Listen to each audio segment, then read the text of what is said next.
कश्मीर में जाकर उसे अनी पसंद आ गया, अच्छे घर का लड़का है एंड मोस्ट इम्पोर्टेंटली अमीर है, इसीलिए तो बहुत आसानी से टारगेट बना लिया और उसने सोचा होगा अर्शी को अपने रास्ते से हटाकर खुद शादी कर लेगी अनी से। मगर ऐसा हुआ नहीं। एग्जैक्टली लाल, इसलिए वो मुंबई चली गई, वहां जाकर भी आदित्य कपूर को फंसाया। अब आदित्य कपूर भी अमीर ही है ना,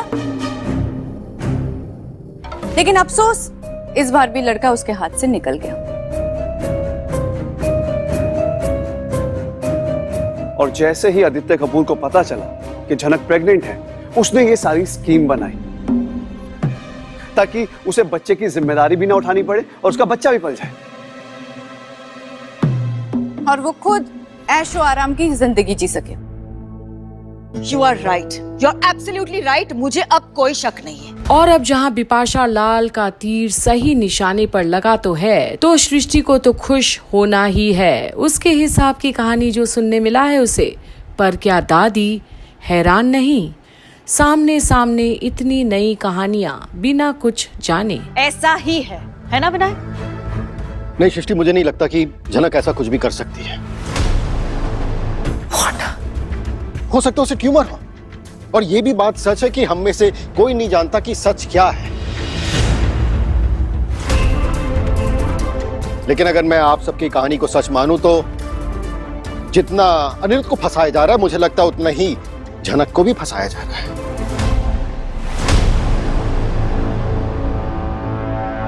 झनक कोई बच्ची नहीं है विनायक जो उसे हर कोई आकर फंसाएगा। इनफ मॉम, आप लोग सिर्फ बातें कीजिए, डिसीजन लीजिए। आप बस सोचते रहिए कि अनी ने क्या किया, झनक के पेट में ट्यूमर है या बच्चा है या जो भी है।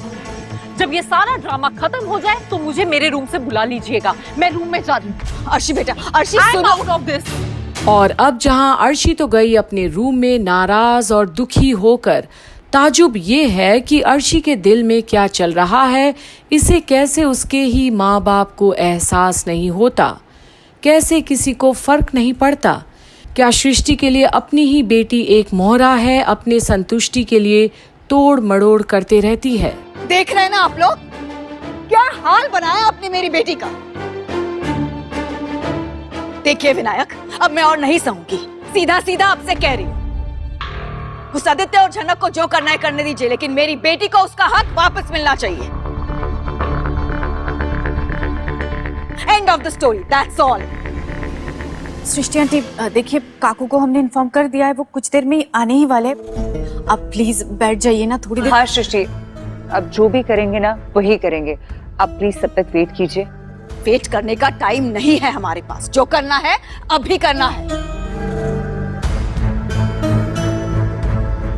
देखिए, ये सारी बातों को हमें शुभू जी और अनिरुद्ध के सामने करनी होगी, और अगर अनिरुद्ध को कुछ लीगल हेल्प चाहिए तो उसे वो सारी चीजें प्रोवाइड करनी होगी हमें। और अब जहां विनायक अर्शी के लिए हैरान हो रहा है, उसे एहसास है कि अर्शी किस हाल से गुजर रही है, पर क्या शुभो निकाल पाएगा कोई हल, या विनायक को ही निकालना पड़ेगा? कहीं देर ना हो जाए अर्शी के लिए। कितना तकलीफ में है वो आज। लेकिन अगर झनक ने जो कहा है वो सच है और आपके बेटे अनिरुद्ध ने वो सारी चीजें की है, तो फिर आपका बेटा अनिरुद्ध मेरी बेटी का गुनहगार है।